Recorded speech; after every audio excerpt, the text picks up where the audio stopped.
لو جيت بعد السنة الدراسية ما تبتدي في أمريكا مش هتعرف تدخل ولادك المدرسة.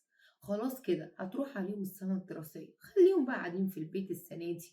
بجد والله ده انا فعلا ده لسه حد الاسبوع اللي فات صاحبي كان حصل معاه نفس الموقف ده، لسه جاي وقالوا له خلاص راحت عليك السنة.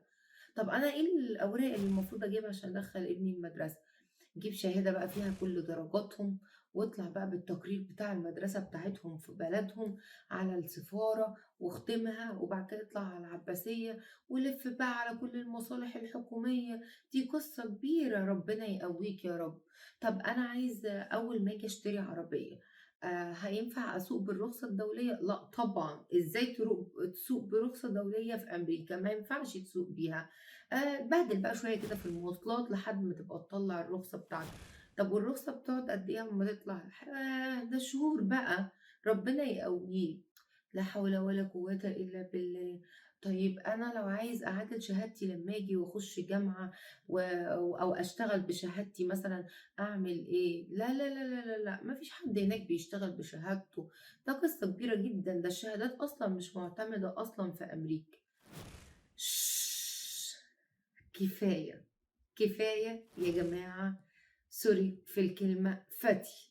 كفاية تحبطوا الناس، كفاية تعقدوا الناس، كفاية تقولوا لهم معلومات مش حقيقية، كفاية تقولوا لهم معلومة ممكن تكون بتنطبق في ولاية تانية. السلام عليكم ورحمة الله، وحشتوني جدًا، جدًا، جدًا، وزعلانة إن أنا بقى لي كتير مش باعمل فيديوهات ولا أنا ولا باشاير، بس معلش والله كان الواحد نفسيته من الأحداث اللي بتحصل مش كويسة، ومش قادر إنه يطلع ولا يتكلم ولا يضحك ولا يهزر. بنحاول إن إحنا نmove on ونعدّي يعني عشان الحياة لازم تستمر، بس للأسف الأحداث مضايقانا. يا رب يفُك كربهم يا رب، يا رب بحق عزتك وجلالك، ما حدش هيقدر على اللي إحنا فيه ده غيرك. يا رب انصرهم، يا رب صبّر قلوبهم، يا رب صبّر كل الأمهات اللي فقدت أولادها أو أزواجها أو أخواتها، وصبّر كل الناس. يالّا مش هاطوّل عليكم، هاخُش في موضوع الفيديو النهارده اللي خلّاني أحاول يعني أscape كل الحاجات اللي مضايقاني والnegative energy اللي الواحد موجود فيها عشان أعمل الفيديو، عشان بجد متضايقة جدًا من كل الناس اللي باشوفها على الgroups لمّا حد جاي من مصر. أنا دايمًا باقول مصر عشان هي بلدي، بس لو حد جاي من أي بلد عربية وبيسأل إيه الأوراق اللي أجيبها معايا عشان هاحتاجها أول ما آجي في أمريكا، أو عشان تسهّل الدنيا، أو عشان ما يضطرش يتصل بقرايبه وهو في أمريكا، ومعلش يروح للمشوار ده، وكل واحد عنده حياته وعنده مسؤولياته وعنده أشغاله، فبيبقى صعب عقبال ما بيروح والشخص بيوصل للورق بتاعه. ممكن يكون كان قدامه job هيدخل فيها وتضيع عليه عشان كام ورقة ما جابهاش، أو ما حدش قال له إنه لازم يجيبها وهو جاي. يالّا معايا هاقول لكم أهم الأوراق اللي تجيبوها اللي هتنفعكم في الشغل، في عمل الرخصة، أو في دخول الولاد المدارس. خلّيني أبتدي بالمدارس، لإن إحنا كلنا لمّا بنيجي بيبقى هَمّنا الأول والأخير إن إحنا ندخّل ولادنا المدرسة على طول، ونعرف هل هم هيدخلوا والّا هيقابلوا مشاكل والّا لازم أوراق كتير، زي ما إحنا لو العكس، لو التحويل من أمريكا لمصر دي فعلًا قصة كبيرة زي ما بيقولوا.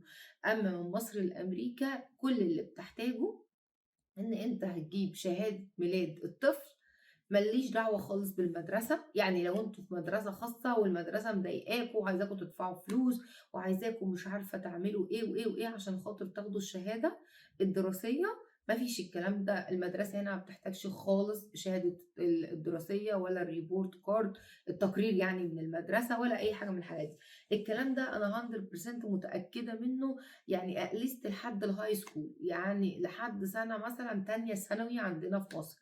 لحد تانية ثانوي أنا مش عارفة بصراحة، تالتة ثانوي ما أقدرش أفيدكم هل هي نفس النظام والّا لأ، لإن تالتة ثانوي بيبقى داخل الجامعة، فلازم بيبقى الGPA الدرجات بتاعته هي اللي بتخلّيه يخش هنا جامعة ببلاش أو جامعة بفلوس أو الكلام ده كله. فما أعرفش دول هل بياخدوا درجته من مصر، هل اللي بييجي في تالتة ثانوي لازم بيعيد السنة، هل بياخد كريدات من هنا؟ أنا ما أعرفش حاجة عن تالتة ثانوي اللي جاي من مصر، فأنا ده مش متأكدة منه فمش هاعرف أتكلم فيه. أمّا من KG1، من kindergarten، من الحضانة لحد سنة تانية ثانوي، النظام كُلّه واحد. إيه الطلبات اللي بتطلب؟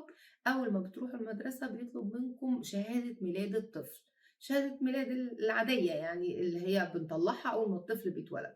طب شهادة الميلاد بالعربي كل اللي هتعملوه إن أنتم هتترجموها الEnglish في مكتب مُعتمد في مصر، وهتجيبوا النسخة العربي والنسخة الإنجليزي. لو ما حدش عنده وقت أو ما جنبوش حد مكتب مُعتمد، هتيجوا هنا في أمريكا في مكاتب كتير جدًا ما اسمهمش بقى مُعتمدين، اسمهم عندهم الhonorary stamp. ده ختم كده، الختم ده معناه إن المكتب ده مُعتمد أو الحكومة بتعترف بيه. هتروحوا تترجموها ب$20 الشهادة اللي هي العربي بتاعة الطفل، وهتاخدوا شهادة الطفل وكمان هتحتاجوا شهادة تطعيمات الطفل بالعربي وبالإنجليزي، يا تترجموها في بلادكم يا تيجي تترجموها هنا. يبقى المدرسة بتحتاج إيه من الأوراق بتاعة مصر، عشان هي بتحتاج أوراق تانية من أمريكا، وأنا اتكلمت قبل كده في الموضوع ده فمش عايزة أعيد وأزيد. قلنا بتحتاج حاجة اسمها approve address يعني إثبات سكن، ودي لما بتيجوا أمريكا بتعملوها عن طريق البنك أو طريق بِل الكهربا. ده مش موضوعنا، خلّينا في مصر. هتجيبوا معاكم إيه عشان تدخّلوا ولادكم المدرسة؟ شهادة الميلاد بتاعته بالنسخة العربي والإنجليش، والتطعيمات بتاعته، التطعيمات بتاعة سَنة وسَنة ونُص، والتطعيمات اللي إحنا بناخدها ضد شلل الأطفال. كل طفل في مصر عنده الكتاب بتاعه أو ورقة مكتوب فيها التطعيمات، بتروحوا المكتب برضه مُعتمد وبتترجموها. الناس اللي هتيجي على نيويورك وهتعمل تأمين صحي على طول أول ما تيجي، لأن أسهل ولاية في التأمين الصحي طبعًا نيويورك، فبيتعمل التأمين الصحي أول ما الناس بتيجي على طول. فممكن تروح للدكتور اللي هو الprimary doctor اللي هو دكتور العيلة، وتدّي له شهادة التطعيمات اللي بالعربي، أو حتى بتقول له الطفل عنده كام سنة وهو عارف إيه التطعيمات اللي بناخدها في مصر، وبيعملها لها بالإنجليزي. بس لو متوفر إن أنتم تجيبوا شهادة التطعيمات من مصر وتترجموها، هيبقى أسهل من إن أنتم تيجوا هنا، عشان لو التأمين اتأخر شوية، لو أنتم جايين قبل الدراسة على طول وهيبقى لسه قدامكم شوية عبال ما تعملوا التأمين الصحي وتروحوا للدكتور. فالأسهل إن أنتم شهادة التطعيمات تجيبوها من مكتب الصحة في مصر. لو هي حتى مش معاكم أكيد يعني ينفع تروحوا تقولوا عايزين شهادة تطعيمات الطفل فلان الفلاني وتترجموها. ده بالنسبة للمدرسة. لو أي حد بيسأل على أي جروب يا جماعة إيه الأوراق اللي أجيبها عشان أقدّم لابني في المدرسة، وشُفتوا حد بيعقّده أو بيكبّر له الدنيا وبيقول له أي حاجة غير اللي أنا قُلتها، قولوا له أنت الكلام اللي بتقوله ده مش صح، حطّوا له الفيديو وقولوا له في واحدة اسمها دعاء بتقول الكلام ده وإحنا واثقين فيها. لو أنتم واثقين فيّا يعني، بس أنا واثقة في كلامي، دي خبرة سنين كتير أوي. أنا ما باطلعش أتكلّم في حاجة غير لمّا باكون واثقة فيها وشُفت حد و2 و3 و10 عملها قُدّامي. والمدرسة جنبنا أهيّة، لو أنتم عايزينّي أبقى أروح أسجّل لكم مع الprincipal اللي هي يعني مديرة المدرسة وأسألها لكم إيه الأوراق اللي بتحتاجيها، إن شاء الله هابقى أعمل لكم كده. نيجي بقى على الخطوة التانية. كل الناس أول ما بتيجي أمريكا بتبقى عايزة بتفكّر إن هي تشتغل بشهادتها أو أقرب حاجة لشهادتها أو تدرس. طبعًا الحاجتين دول عشان حد يروح يشتغل هنا ويقول أنا معايا شهادة من بلدي. طب الشهادة دي أنا أعرف منين إن أنت معاك شهادة؟ هتجيب لي شهادتك من بلدك حتى لو هي بالEnglish، أنا مش هاقدر إن أنا أعترف بيها. عايز تقدّم في كلية برضه هتجيب لي شهادتك حتى لو هي بالEnglish، أنا مش هاعترف بيها. أنا عايز معادلة من أمريكا. يعني إيه؟ في مكاتب هنا في أمريكا، مش معنى كلمة معادلة إن أنت لازم تذاكر، لأ، هو بس حد يعمل evaluation تقدير للحاجات اللي إحنا ذاكرناها في مصر أو للشهادة بتاعتنا اللي اتخرّجنا بيها، بس يكون مكتب في أمريكا. وفي مكاتب طبعًا مُعتمدة قُلناهم قبل كده، أهمهم الECE الWIS. دول هم دول أكتر مكتبين بيعملوا معادلة للشهادة، عشان لو عايز مثلًا تروح تشتغل say في بنك أو تشتغل في أي وظيفة، بيبقى بيقول لك، أو مثلًا substitute teacher اللي اتكلمنا عليها قبل كده، بيقول لك لازم يبقى معاك كلية 4 سنين، سواء بقى من أمريكا أو من بلدك. بس لو من بلدك أنا عايز المعادلة بتاعتها في أمريكا. طب أنت عشان تعادل الشهادة هتعمل إيه؟ عشان تعادلوا الشهادة هنا وتثبتوا إن أنتم مخلّصين مثلًا أيًا كان الكلية 4 سنين أو 5 سنين أو whatever قد إيه، لازم بتجيبوا للWIS أو الECE اللي هم المكاتب المعتمدة دي شهاداتكم من مصر. طب هتجيبوا شهاداتكم كده معاكم نسخة منها copy وتجيبوها هنا وتدّوها لهم؟ لأ، هتروحوا الجامعة بتاعتكم قبل ما تيجوا إن شاء الله وتطلبوا منهم أي حد دارس بالEnglish، يعني سواء طِب أو صيدلة أو هندسة أو علاج طبيعي، أي كلية أو آداب English، تجارة English، أي كلية بالEnglish already الجامعة بتبقى مطلّعة نسخة بالإنجلش غير بتاع النسخة العربي، نسخة الشهادة يعني وبيان الدرجات الاتنين بالإنجلش. بتروحوا الجامعة تطلبوا منها النسخة اللي هي بالإنجلش وتقولوا لها عايزينها تتحط في ظرف مقفول وتتختم، ويديكم الظرف مقفول ومختوم وممضي من الموظف بتاع الجامعة، انتوا ما تفتحوهوش خالص. طيب لو الجامعة ما بتطلعش بالانجلش، يعني الجامعة مثلا حد اداب مثلا اي جامعة يعني كلية تربية او اداب عربي اي حاجة، يعني حد ما درسش انجلش ما اعتقدش بيطلع بالانجلش، بتبقى النسخة عربي. بتطلبوا منهم ان انتوا عايزين النسخة العربي وعايزينهم يترجموا. أي كلية دلوقتي موجودة في مصر أو في أي بلد لازم بيبقى عندها الأوبشن إنها تترجم الشهادة، لأن طبعا كل الناس بقت بتعدي شهادتها بره بلادها دلوقتي. بيقولوا لكم تعالوا ادفعوا فلوس، طبعا كل كلية بقى غير التانية بيبقى لها سعر معين، بتدفعوا حق ترجمة الشهادة وحق الشهادة نفسها. الشهادة اللي هي المؤقتة للكليات اللي هم زي ما قلت لكم الطب والحاجات دي بيبقى عندهم اتنين، كلية شهادة مؤقتة شهادة تخرج وبيان الدرجات. الكليات التانية العادية ال4 سنين بيبقى شهادة التخرج وبيان الدرجات.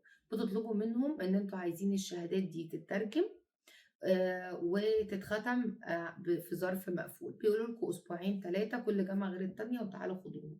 بتروحوا تاخدوا الظرف مقفول من الجامعة ومختوم عليه ختمة من بره وممضي كمان بالإمضة بتاعة الموظف المسؤول في الجامعة، وبتجيبوا الظرف معاكم. لما بتيجوا بقى بتراسلوا الواس والاي اس اي وبتبعتوا لهم الشهادات دي في الميل، بس لازم تيجي في ظرف مقفول ويكون جوه النسختين، النسخة العربي والنسخة الانجليش.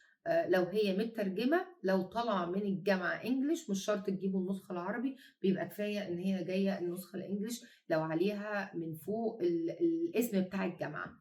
يعني زي مثلا لو جامعة القاهرة، جامعة عين شمس، جامعة 6 اكتوبر، لو الشهادة طالعة مكتوب عليها من فوق لوجو الجامعة وهي بالانجليش خلاص يبقى مش محتاجة انها تترجم.